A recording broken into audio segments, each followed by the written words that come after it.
All right, everybody, welcome into Sideline Fantasy Radio Show. We are going to be discussing week 4 of the NFL sideline season. And I'm here, as always, joined by my co host, Grimmy Charles. We are both entering the week at 1-2 this week, so we're off to a good start. Yeah, great starts. Um, so we're gonna start breaking down as we usually do. We're gonna talk a couple pickups this week because there was some significant ones. Saquon Barkley went down last week.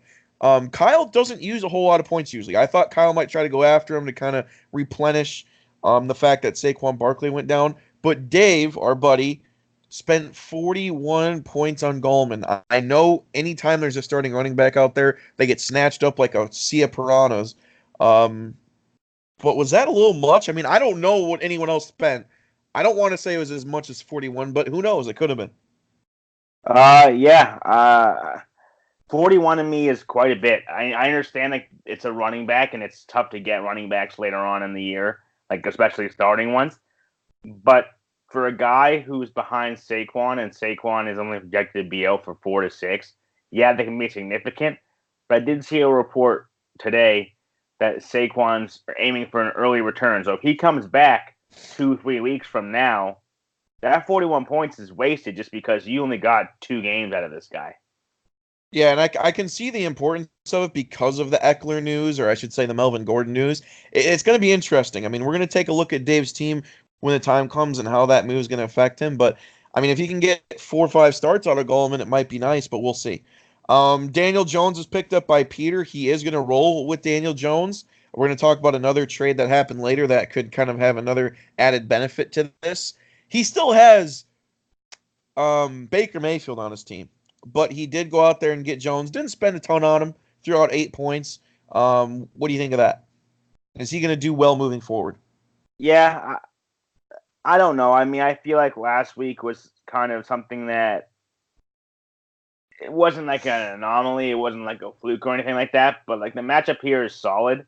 So picking up Daniel Jones isn't awful, but you do need some sort of kind of insurance on Baker. But I don't know if Daniel Jones is kind of the guy. You made a trade, a rare trade for a quarterback in fantasy.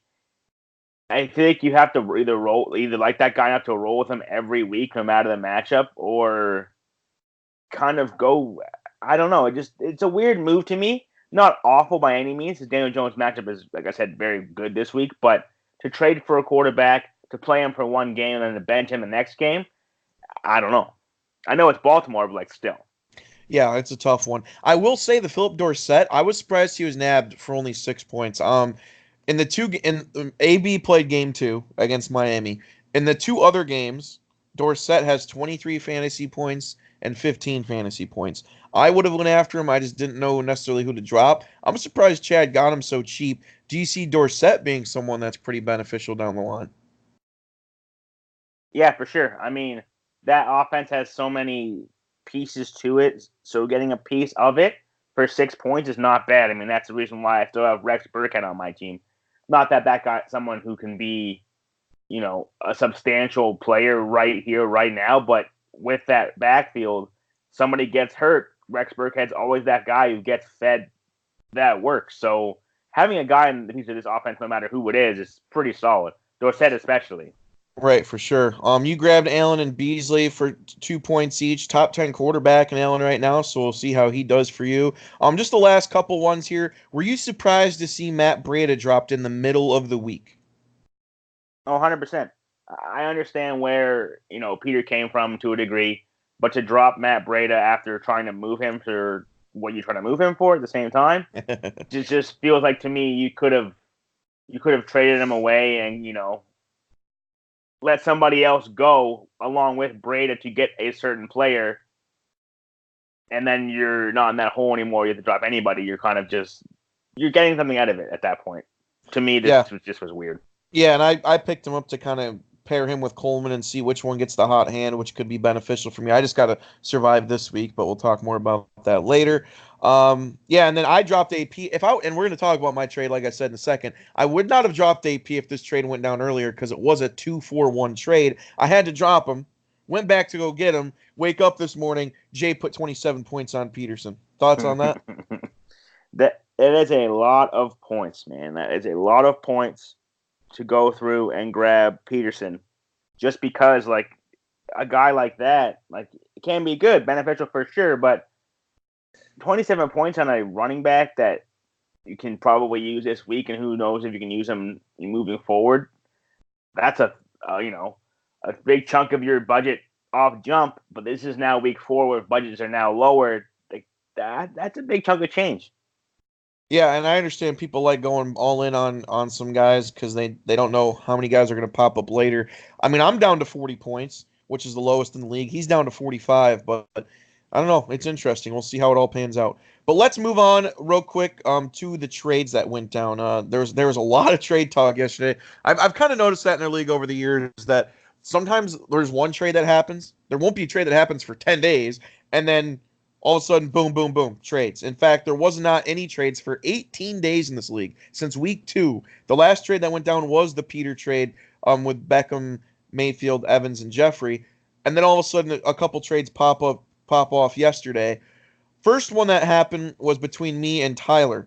Julio Jones came to me for Marlon Mack and Marquise Brown. Now, looking at both teams, la-di-da-di-da, what did you think of that trade?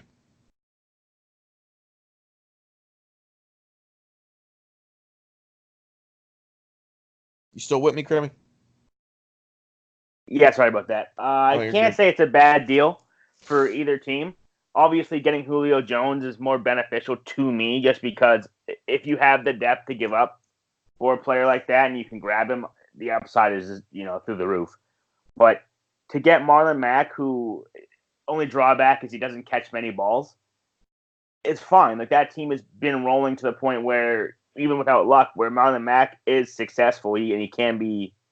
You could play him week in and week out no matter the defense. I mean, he played against the Chargers and had 25 points week 1. He struggled a little bit against the Titans, and then he bounced back against Atlanta. If you look at his schedule moving forward, you've got Oakland, you've got Kansas City, you're on a bye, so that kind of puts you into a hole, but that's 3 weeks from now, so that's fine.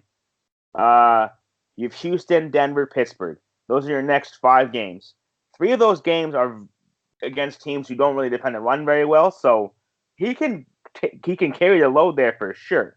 So like that's a guy that's going to be useful. To me, it's more so you lose a little bit. I'm not even saying a little bit. You lose a lot of consistency in regards to your wide receiver with Marquise Brown, but it's also somebody like a John Ross type of player where he can go through and get you 30 points very easily. It's just a matter of the game working that way for him. Yeah, I think it's an interesting one. Here's my take on it. I don't know. I didn't really want to draft Mac in the draft just because, not that I'm not high on him, but in a PPR league, he really is. I mean, if he does not get 70, 80 yards and a touchdown, he's not going to be worth it. I mean, if you have a running back 1 or 2, you want him to get 13, 14 points a week. And he's not going to be running for 130, 140 yards week in and week out. So you need that 70, 80 yards and a touchdown, that 90, 100 yards and a touchdown. And he will have games where he does that. But like you said, he is not going to catch the ball to the backfield. He's not. And in the PPR league, 4 or 5 catches a game with 25, 30 yards, that's big. That's an extra 5 points right there. And that's not counting if they ever get a touchdown out of the backfield catching the ball. So pure running back, runner. I like him. He's 11th best fantasy running back so far, but I was not against dealing him. And I do like having strong running backs on my team, but I could not pass up arguably the best receiver in the league, ranked number 2 in fantasy through 3 weeks at this point. I just couldn't do it. And a thing about Julio this year is he's catching a lot of touchdowns. He usually doesn't do that. He's got 4 through 3 weeks. Marquise Brown, I love him. I got a bias towards him because of me with him on Madden, but I don't see Lamar Jackson throwing for 250 yards every single week. So I think Marquise Brown had a really good week 1. It might be the best week he has all year. I think Marquise Brown's still going to have a very productive kind of slot-ish season, but I wouldn't feel comfortable with him as my wide receiver 1 or 2. But overall, I think it's a trade that could help out both of us. The other trade that went down was Peter, who was trying to sell Kittle all day. We had some interesting conversations about that. He traded George Kittle on a bye, which I think is important to note, for Will Dissly and Sterling Shepard. Dissly's been good so far. 19 points in week 2, 15 in week 3. I kind of like Dissly for his fantasy season where tight ends are so thin week in and week out. Dissly on Seattle I like. I think he's the number 2 target there. And then Sterling Shepard, I've always been high on him. I think with Daniel Jones in the mix, Sterling Shepard could be close to an 1,000-yard, 7-8 touchdown receiver. A lot of people gave Peter some flack on the trade yesterday because Kittle does go to Dave. I I don't know. It's an interesting trade here. I know Peter really, really wanted more. We saw that. But what did you think on the trade? Um, it's fair enough. I mean, I don't really see anything wrong with the trade. He kind of he even said he felt like he was forced to trade Kittle, which you're not, but he took the highest bid. And if it's a bidding war and this is what you get out of it, that's fine. I mean, you get Will Dissly, who to me can match Kittle's production at this point in time of the season. So you're not really losing a whole lot, in my opinion, pushing from Kittle to Dissly. You gain Shepard. Off jump, you asked for quite a bit. It didn't work out in your favor, so you kind of had to jump down a little, which makes sense. Like if people want to start high and then kind of go from there. But he needed the bodies. He got the bodies, so hopefully it works out for him, I guess. Yeah, we'll see. It was interesting. Like I said, I was surprised at how long a trade did not happen. I mean, there's some 0-3 desperate teams. I know I was in conversations with a few teams this week. You were as well. I'm surprised there's not a few more teams trying to make a move to stay alive because in a 12-team league where 6 teams make the playoffs, it's not a 10-team league where 6 teams make it. 12, a couple of these 0-3 teams, if they don't make moves, they're in trouble. A couple of these 1-2 teams don't make moves, they're in trouble. So it'll be interesting to see. Let's move on to the matchups now. The first matchup's going to be mine because obviously it shows yours first, and that's going to be me against Jay. I'm projected for 110. Jay's projected for 96. He's 0-3. He desperately needs a win. I'd really like to come out of these divisional games at 3-2. I think that's important in the fantasy season to do that. I'm having to roll the dice with TJ Yeldon this week. With Breda and Coleman being on a bye, I got to roll with him. I am not starting Frank Gore because if for some reason, which I think it's possible, I know a lot of people expect a defensive close matchup, but the odds could also say New England starts breaking out. TJ Yeldon's going to be in that backfield, and I'm just looking for 7 to 8 points from him at the most. But overall, and Julio, honestly, his first matchup isn't the greatest against Tennessee, so it'll be interesting to see how it pans out. What do you think of this matchup tonight or today? It kind of looks even on paper to me, just because like quarterback wise, those guys can go off on both those defenses, so it's what it is. David Johnson can get bottled up by the Seattle Seahawks defense, so that's going to kind of hinder Jay to a degree. But at the same time, you have Yeldon. You're relying on Yeldon, hoping the game script goes his way, which it can, but you never know. It's a lot of just tough defenses on your end of things, except for maybe Josh Jacobs. But at the same time, he hasn't given you much outside of week 1, so you're kind of not going to be super duper high on him. Your X factor obviously would be your Chargers defense getting to Miami and hoping that they do what they did, 2 weeks ago or last week against 2 weeks ago, against the Patriots. And just on the one side for Jay, it's obviously a lot of hardship on that team, but he's got some decent matchups on his end, but not stud players on paper. Like you're playing Paul Richardson as your flex, so that's kind of goes to show how your team is doing right now. Yeah, it's interesting. I mean, I know Stephon Diggs is going against Chicago, so it's not like a bad play, but he's got Diggs on his bench. Peterson, who he just spent all that points on, is on his bench, which is interesting. So we'll see how it goes. I know the Giants are the worst pass defense in the league, so I can understand why he's got Paul Richardson in there.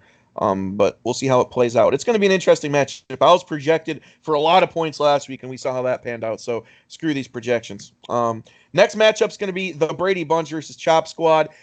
Dana got off to a really good start so far, 23 points against for Devontae Adams. He didn't even have a touchdown. He was just completely tearing apart that Philadelphia defense. Could have been worse if he did not get hurt in the later portion of that game.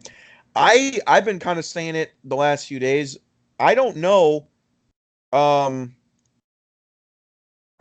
your brother's team's going to do this week. I think Mahomes is obviously Mahomes. Chris Carson, I've heard, could be in trouble with how much he's fumbling the ball.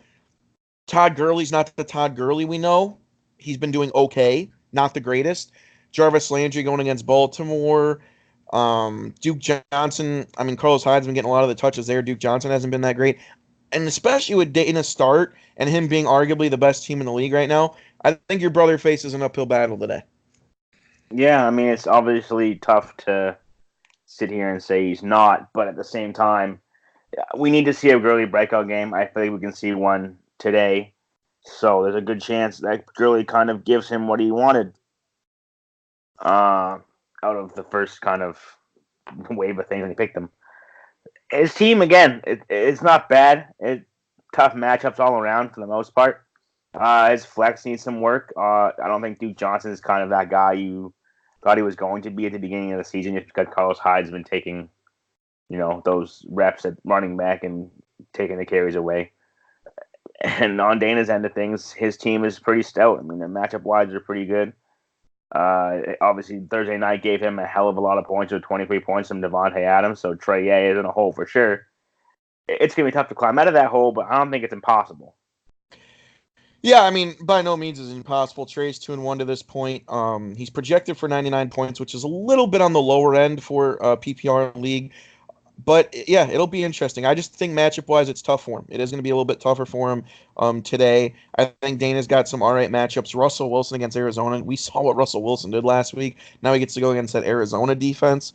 I think he might put up 30 plus. So we'll see what happens. But as of right now, I think Dana's got the edge, especially with that start from Devontae. Next matchup is you against Dave. Really big matchup this week. You're 1-2, and we're likely going to hear it all year. You have McCaffrey and Zeke, and you're 1-2 at this point, and your defense put up -1 for you. And I know defenses are defenses. You hope for maybe 6 or 7 from them, but you'd never want -1. That was tough from that Packers defense, which puts you in a hole early. Dave's projected for the most points in the league this week, thanks to the Chargers matchup against Miami. You're hoping for a 2017 game in that Chargers Miami game, or at least if Chargers win 20-0, you'd probably be fine with that. Do we need to say it again, Krim? That Chargers Miami game is going to determine likely whether you win or lose this week. Yeah, 100%. I mean, that's any Chargers game you're playing against Dave's going to determine the outcome of your game no matter what.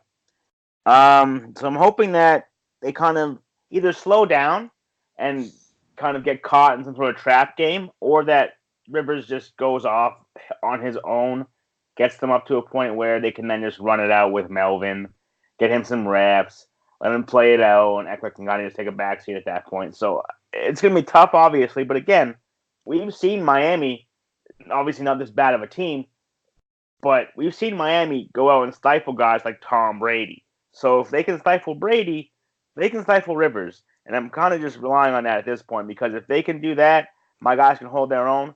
I can still come out with a win. Dave did it week 1 when he had -4 points from the Jaguars, so I'm not too worried right now.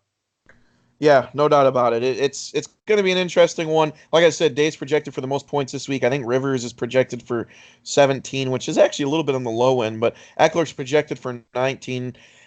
We'll see what happens. I mean, and moving forward, Eckler, Lynn has said that Gordon will be the number 1 guy when he comes back, which I think is a little bit of a diss on Eckler, because Eckler has been averaging 50 rushing yards per week, over 50 receiving yards per week. No, he's not as great of a downhill runner as Gordon, but interesting for Lynn to just flat out come out and say that. And I think Eckler's got to be feeling a little upset about that. But we'll see what happens here. He does have Gallman in his lineup against Washington. You didn't start Jordan Howard. I don't know if you've even thought of it, but moving forward, do you see Jordan Howard keeping up that production, or was that a little bit of an anomaly? That's the thing. I've always thought that he was going to be their goal line back when I drafted him. I obviously knew that Sanders was going to come in and take some work away from him. But if I look at him next week against the Jets, he's got a solid matchup, so I could deploy him there for sure. Or somebody else can if they want him, hit me up. But moving forward in this offense, having a piece of this is the same as having a piece of, the Patriots, right, in my opinion. This team and this offensive line is so good that any running back you have behind there, so if it's Sanders or Howard, they're going to have chances to score and be productive. It's just a matter of finding which one, playing the right one if you have both, or having the right one if you have one. Yeah, without a doubt. And And I see DJ Shark still on your bench too. It's I'm sure it's a tough call between him and John Ross. Certainly both are projected for around the same amount of points. So we'll see. We'll see if that comes into play. You don't want to bench another guy that puts up a big total and make you hit yourself on the head. So we'll see how that pans out. Next matchup is going to be Tori versus Chad. A few people have already played in this one. Tori, I would say with the three people that played, Rogers, her kicker, and Scantling, 40's not bad. Now, obviously, you wanted a little bit more than 6 out of a receiver in the flex position, no doubt about it. If that could have even been 10 or 11, that would have been huge. But 9 from your kickers, quite a bit. And finally, Rogers came out and had a great fantasy game, putting up pretty abysmal performances the first 3 weeks in terms of fantasy. I think she's got a shot to knock off Chad. This is a matchup that's projected to be close, 104-100. I think Carolina's defense is going to play pretty well against Houston this week. Who knows what James White's going to do in that backfield with, Burkhead taking a lot of that. I think Dalvin Cook, I don't want to say he's going to get stuffed. He's going to get 60, 70 yards and maybe a touchdown, but Chicago's defense should be able to rein him in comparison to his first 3 weeks running the football. I think she's got a shot to win this week. I think the big one, the Freeman combo at running back. Royce Freeman's been getting some good carries in Denver, 50, 60 yards every week. He needs to keep that going. I think he needs at least 10, 11 points for her, and she's got a real shot. Your thoughts? Yeah, I mean, obviously she got off to a good start. I look on Chad's side of things. You have, a lot of guys grouped in, like, Deshaun and DeAndre playing a stout Panthers defense. I'm not just saying that because obviously I'm a Panthers fan, but they have been good to begin the season and up to this point. They're kind of the reason that we stayed in those first 2 games. But you have James White, who's coming back from the birth of his child. Obviously, you don't know. You know his role. You just don't know how effective he'll be all the time. He's pretty consistent in what he does, but at the same time, the game plan can change. That backfield is so full with talent that who knows who's going to do what at this point. Who knows if Sony Michel is going to, be pushed aside and not play this week because something happened last week, but the man got 7 yards and 1 touchdown, and then Burkhead took over. So I don't know what's going on with Sony. But Chad's matchups again: Dalvin Cook against Chicago. Dalvin Cook has been cooking all year, but is this one of the days he sees 8 men in the box, and you got Khalil in there too, so that's pretty scary to look at. So Right. somebody like that's not guaranteed going to give you 15 plus points this week at least. So you have guys in there that have tough matchups, and Tori's already off to a hot start from Thursday. Her matchups aren't that much easier, but I do like her receivers over the matchups that most of Chad's players have.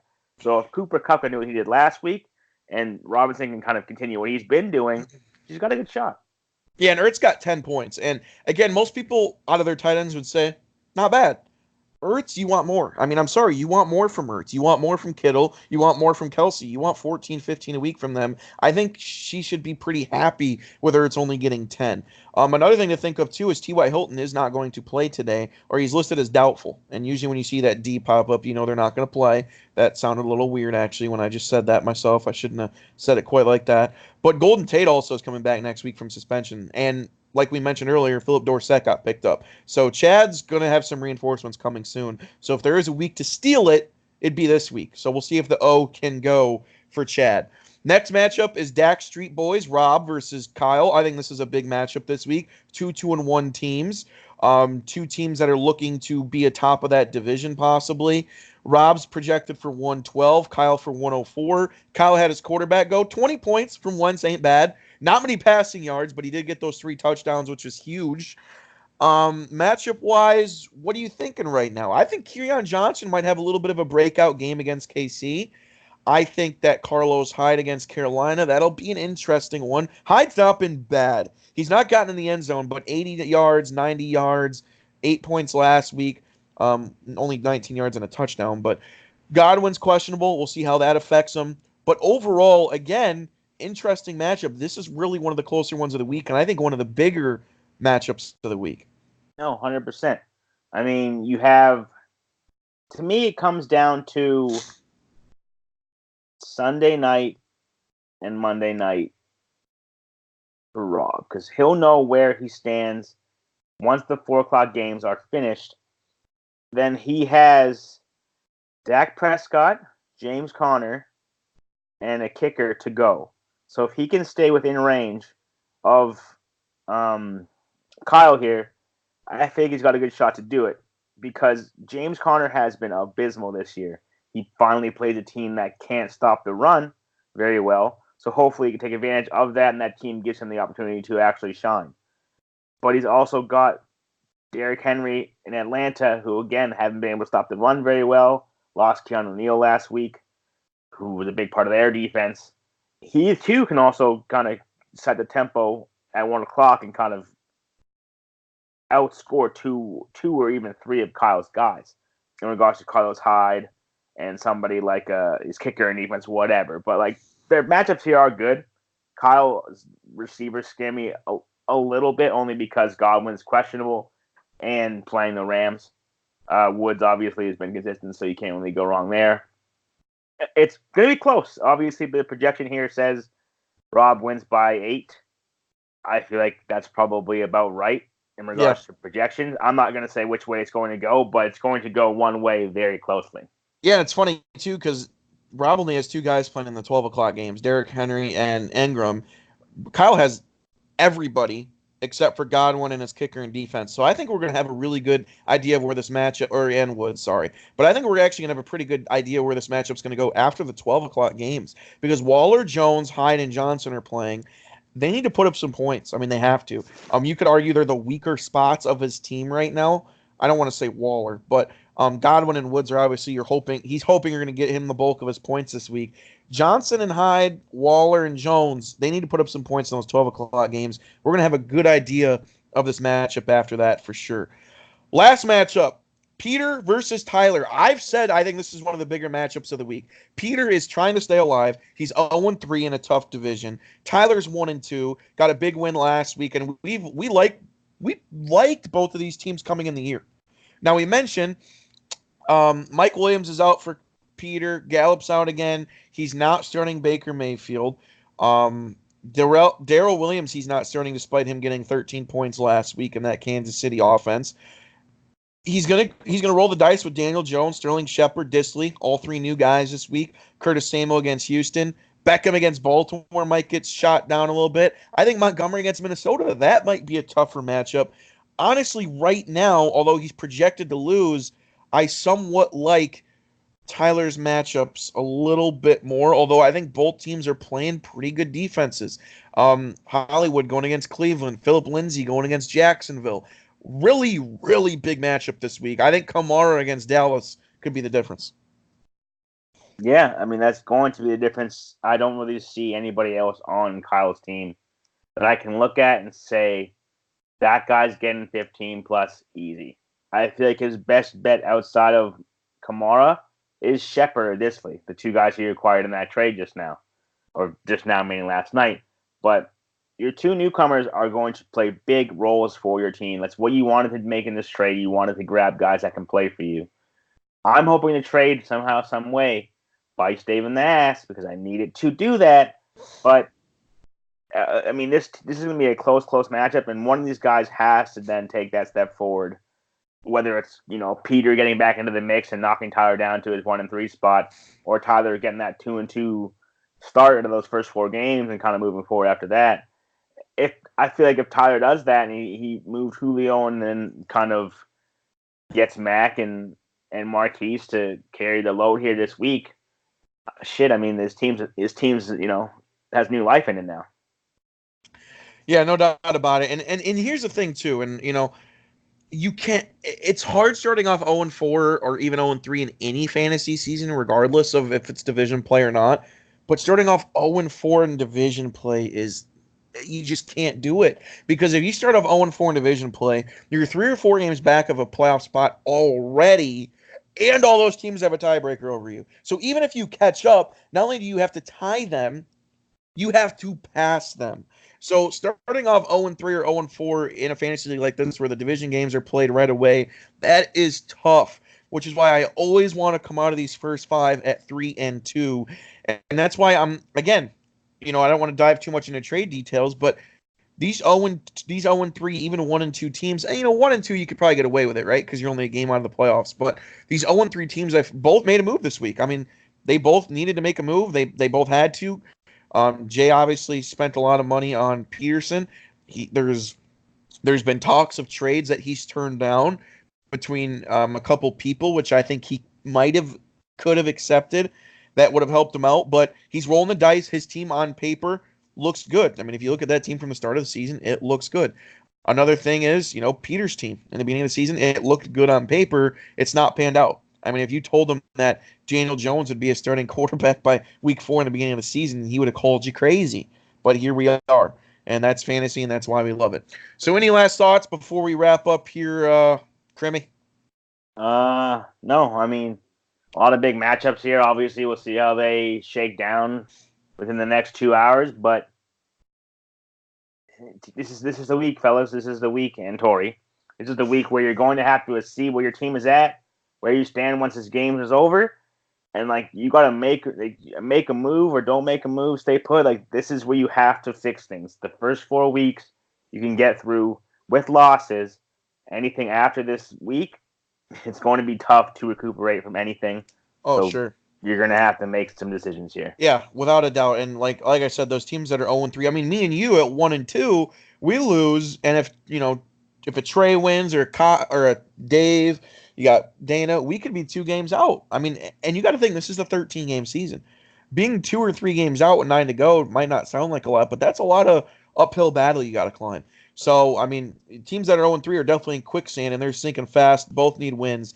So, important week without a doubt. Looking at the matchups, like I said, what would you say before we wrap up is the biggest matchup of the week in terms of teams that either need a win, top of the standings? Was there one that kind of stuck out to you? Yeah, I want to say it's me. I want to say it's me against Dave, because these matchups are there for Dave to take this one. My team on paper looks fantastic, but if I don't win this game and I fall to 1-3, the likelihood of somebody getting a nice piece like a Zeke or something like that becomes higher because I have to do something. I can't sit here and just keep that. I would agree, because just so the people are aware, if you beat Dave and Dana beats your brother and I beat Jay, teams 2 through 5 will all be 2-2. All of them. Dana will go to 4-0, so he'll have a 2-game lead. Jay will go to 0-4, and then every other team in the division will be 2-2. So there could be moving around in the division this week. It'll be interesting. But thanks everybody for listening in. Good luck to all your fantasy teams except for the ones facing me. So Jay, sorry buddy. We'll see how that one pans out. But have a good weekend, guys. Have fun watching football on this rainy Sunday.